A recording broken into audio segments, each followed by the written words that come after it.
Hello friends, welcome to our channel Candid Framing and welcome to a new vlog. সকালবেলা fresh হয়ে breakfast complete হয়ে গেছে। এখন বলেছি রান্না করতে। কি কি রান্না করব? রান্না করার জন্য যেটা নিয়েছি সেটা হচ্ছে পটল কেটে রেখেছি, পটল ভাজা করব, ভেন্ডিগুলোকে সেদ্ধ করব, আর আলু কাটছি, আলু আর মাছ দিয়ে একটা পাতলা করে ঝোল করব। আলুগুলো কাটতে কাটতে কথা বলবো।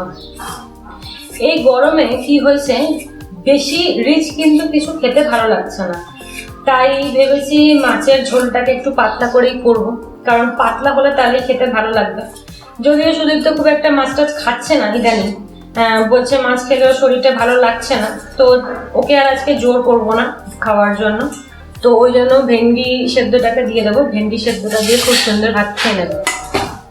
ভেন্ডিগুলোকে বয়েল করতে দিয়ে দেবো, আগে আলুগুলো কেটে নিই।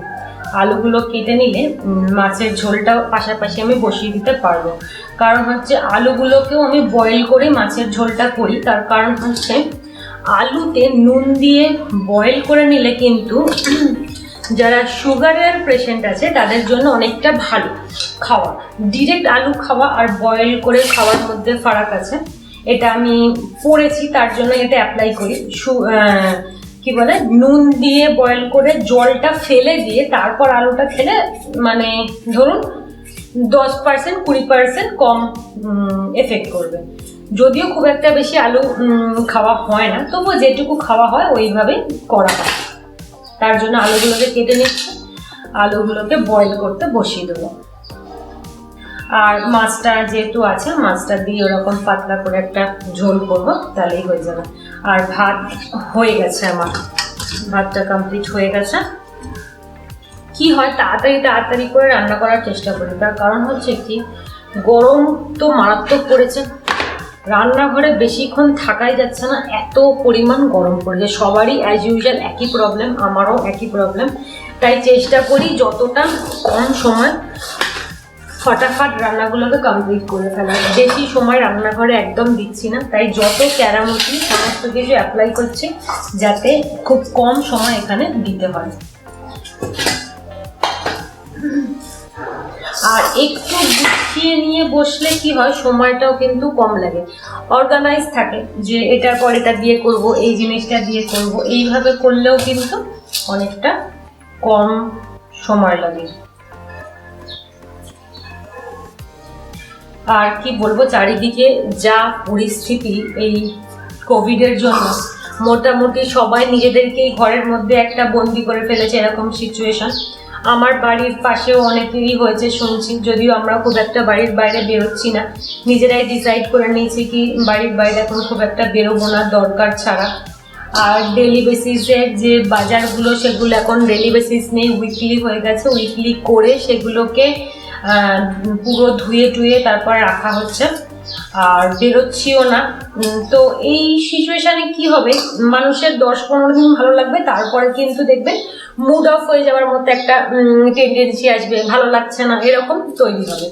যদিও আমরা এটা আগের বার ফেস করেছি, অনেকে হয়তো এটাতে ইউজডও হয়ে গেছি যে ঠিক আছে হবে, তবুও মন খারাপ কোথাও গিয়ে একটু হবে। বাইরে না বেরোতে পারলে কেমন প্রাণটা হাঁসফাঁস করে। আমার তো বেসিক্যালি বেশিই করে, আমার তো হাঁটতে যাওয়া বন্ধ হয়ে গেছে। মনে মনে ভাবছি বাবা দরকার নেই, আগে তো বেঁচে থাকি, পরে রোগা হওয়ার চিন্তা করবো, বেঁচে থাকলে আমি রোগা হয়ে যেতে পারবো। তো সেই ভয়ে হাঁটতে যাওয়াটাকেও বন্ধ করে দিয়েছি, যে দরকার নেই বাবা।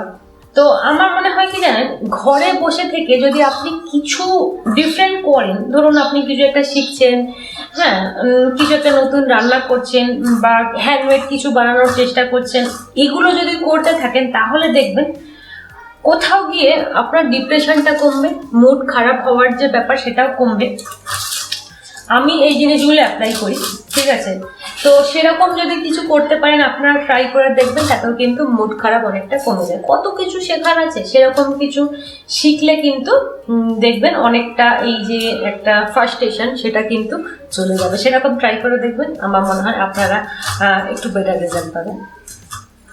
আমার হয়ে গেছে যা কাটাকুটি ছিল, আর কিছু কাটাকুটি নেই, সব শর্টকাটে, যেহেতু আগে প্রথম দিকেই বলেছি সব শর্টকাটে বানাবো।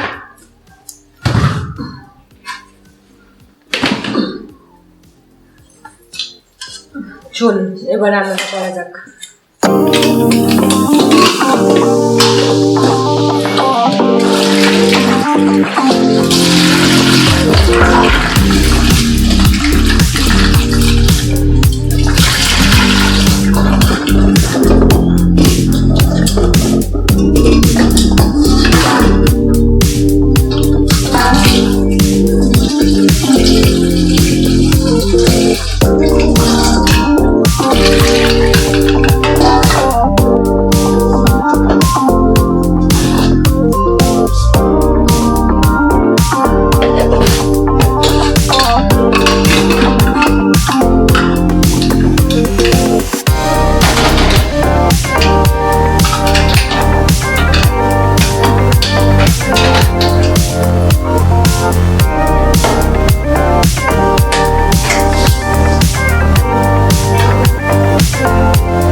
পটলে নুন হলুদ মাখিয়ে নিচ্ছি। আগে পটল ভাজবো, তারপরে মাছ ভাজবো, কারণ মাছ ভাজলে না কড়াটা একটু নোংরা নোংরা হয়ে যাবে, তার জন্য আগে পটলগুলো ভেজে নেবো। পটল ভাজা খেতে কিন্তু খুব ভালো লাগে, দেখবেন আমার তো বেসিক্যালি পটল ভাজা খেতে খুব ভালো লাগে, তাই আজকে ভাবলাম পটলগুলো বেশ ফ্রেশ আছে একদম, এগুলো ভাজলে হেভি লাগবে খেতে। তেলও গরম হয়ে এসছে, পটলগুলো দিয়ে দেবো।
পটলগুলো খুব সুন্দর করে ভাজা হয়ে গেছে, আর বেশি ভাজলে খুলে যাবে। পটলগুলো তুলে নেবো। আর দুটো মতো আছে, দিইনি একবারে, সবগুলো দিলে না ঠিক করে হয় না। আর দুটো আছে, তিনটে আছে, তিনটে দিয়ে দেবো।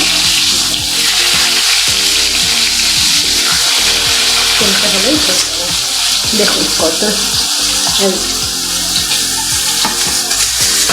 আলুও সেদ্ধ হয়ে এসছে। মাছগুলো ভেজে নেবো।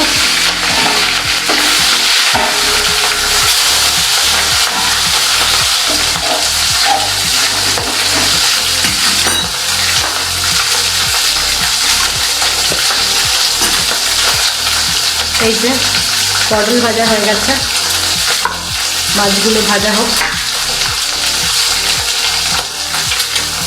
মাছগুলো আজকে বড্ড ঠিকঠাকছে, মনে হয় জল পড়ে গেছে, তার জন্য আবার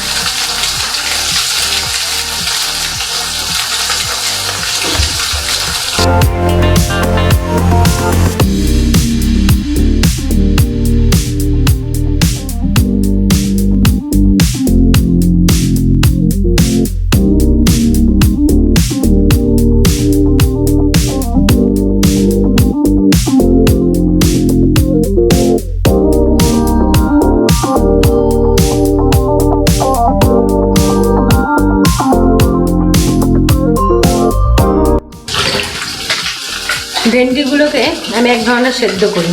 আগে ভেন্ডিগুলো ধুয়ে রেখেছিলাম, দিয়ে দিয়েছি। ডাল ধুয়ে রেখেছিলাম, দিয়ে দিয়েছি। একটু জল দেবো পরিমাণ মতো, খুব বেশি না, আবার শুকিয়ে যাবে এরকম না।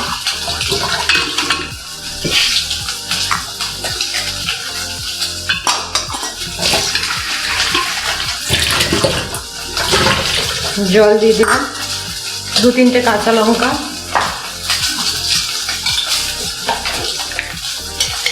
একটু সর্ষের তেল,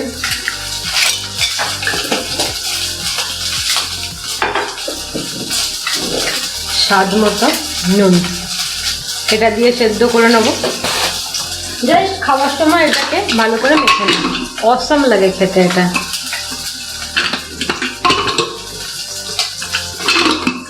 খুবই সুন্দর হয় এটা খেতে। এটা এখন আমি খুলবো না, কিছু করবো না, এইভাবেই সেদ্ধ করেও রেখে দেবো। মাছ ভাজাটা তুলে নিতে হবে, ঝোলটা আমি করে দেবো।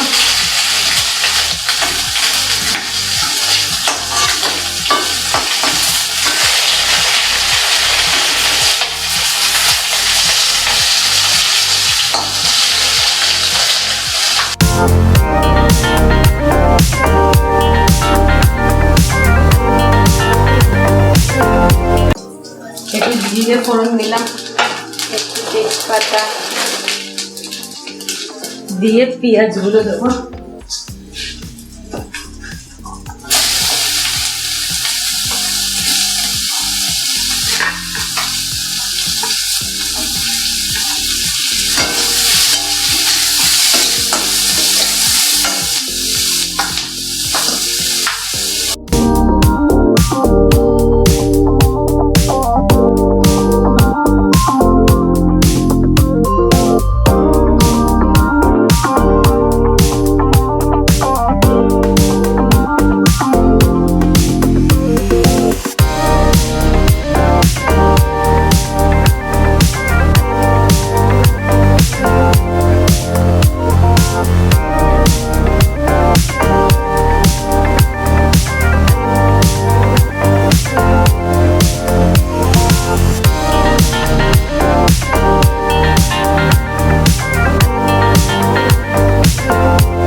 দুপুরবেলা খাওয়া দাওয়া করে ঘুমিয়ে পড়েছিলাম। দুপুরবেলা কাজ টাজ করার পরে হঠাৎ দেখি মাথাটা প্রচণ্ড পরিমাণ ব্যথা করছে। হঠাৎ কেন ব্যথা করছে কি জানি, জেনারেলি আমার ঠান্ডা লাগলে একটু মাথাটা ব্যথা করে, তো হঠাৎ কী করে ঠান্ডা লাগলো বুঝতে পারলাম না। একটু ওষুধ খেয়ে শুয়ে পড়েছিলাম। ঘুম থেকে উঠে দেখছি বিকালবেলা শরীরটা এখন একটু ফ্রেশ লাগছে। মাথাটা ব্যথা হলে সেরকম কিছু করতে পারি না। দুপুরবেলা করার মতো কাজও ছিল, কিন্তু ভালো লাগছিল না কাজ করতে, কারণ মাথা যন্ত্রণা হলে আমার কিছুই ভালো লাগে না। তো ঘুম থেকে উঠে বেশ এখন ফ্রেশ লাগছে, একদম তরতাজা নিজে। তো ভাবলাম যাই একটু ছাদে যাই, ছাদে গিয়ে একটুখানি বসি। তো ছাদে এসে দেখি ছাদের গাছগুলোতে জল দেওয়া হয়নি, মানুষই ঝিমিয়ে যাচ্ছে, গাছ তো দূরে। খুব সুন্দর হাওয়া দিচ্ছে, ভালো লাগছে হাওয়াটা, মানে পুরো রিফ্রেশ করে দেবে মুডটা। তো সেই গাছগুলোকে একটু জল দিলাম, জল দিয়ে বসে আছি, বেশ ভালো লাগছে বসে থাকতে, চুপচাপ বসে থাকতে ইচ্ছা করবে।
ডিনার কমপ্লিট হয়ে গেছে। ডিনারে দেখলেন কি ডিনার বানিয়েছিলাম, বেশ টেস্টি হয়েছিল।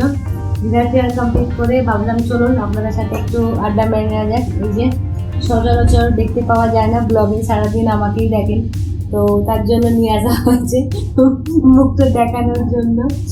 না, একটু শরীরটা খারাপ লাগছিল, দু একদিন ধরে খুব পিঠ ফিটে ব্যথা আর কাজের চাপও প্রচুর।